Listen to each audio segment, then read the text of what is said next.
The dog days of summer continue and are bringing some of the hottest days we've seen in a while. Staying hydrated is important for not only us, but for our furry friends as well. Veterinarian Dr. Heather Burst is here to share tips on how we can help our dogs survive the summer heat. And I got to ask you, who do you have with you today?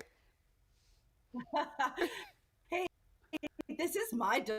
She's a rescue, and she doesn't have hair, but she even suffers from some of the effects of the heat as well. Yes, oh my God, well, she's the cutest, and we got to make sure we're taking care of all of our pets. So, doctor, I wanted to ask you, how do you know if it is too hot for your dog? You know, as a general rule of thumb, I say if it's too hot for us to be outside, it's definitely too hot for them. So, one consideration is if we go outside and we're feeling too hot or not feeling great exercising, we can just go back inside, go in the shade. But it's our responsibility to take care of the pets, make sure they're safe. And I think you can do some planning to make that effective. Yeah, definitely. And what are the effects of heat on our pets? Yeah, absolutely. So things I would worry about or keep your eyes open for if you're outside in this heat with your pet. Panting, panting really heavily, maybe breathing heavier than they normally would.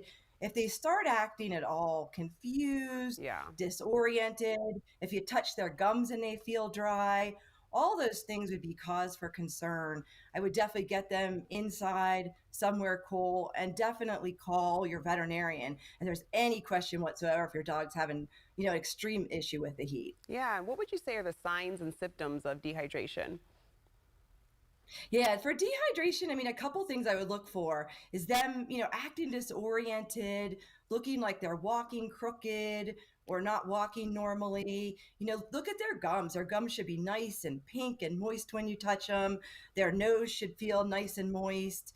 You should be able to pick up their skin and it should go right back. So any of those things, you're not looking different than they normally do. Yeah. That would be cause for concern and cause for definitely letting your vet know and see if they think they need to come into vet hospital. And I wanted to ask you about the skin elasticity test. How do you perform it and what does it mean exactly? Yeah, no, it's a good one. It's one we use a lot actually in veterinary medicine when animals come in. But if you think about like our skin, even you can see my little friend's here skin, I can tin it up and it goes right back to normal. So boom, goes right back. That means her hydration's good. That means she's feeling good. If I picked her skin up and it took a little bit slower to go back, it was a little bit longer, that can definitely be a sign of dehydration if you lose some of that elasticity in that skin. So quick little test you can do at home, and I think it does help give you a sense if your pet's getting dehydrated or not. Okay, I've definitely got to try that out with my pet. And doctor, what tips do you have for keeping our pets cool while we're outside? Yeah, I think planning ahead is really critical. So instead of going out on the pavement, going out in the street, on those hot days, take a trail, take a hike that you maybe have always wanted to do and haven't had the opportunity. Definitely avoiding, the hot middle of the day. Yeah. Get out early, get out late, take your pet, bring water. So, Yeah. hydrate, hydrate, hydrate, as we were saying. And there's some really fun, like different water bottles you can take, ones that have bowls attached, ones to squirt, see which one your pets like best. I think all those things will kind of help. If it's really hot and you have one of those dogs that just runs and chases balls, get them inside. Do a little scavenger hunt in your house for them. Keep them inside where it's cold, but keep them entertained. Yeah, you definitely want to keep them entertained. And I definitely get what you're saying when you say like walking them earlier in the day and then later, because I used to walk my dog like around 4 o'clock, but now it's just too hot to do that. And why should pet parents never leave their pet outside unattended or in a car?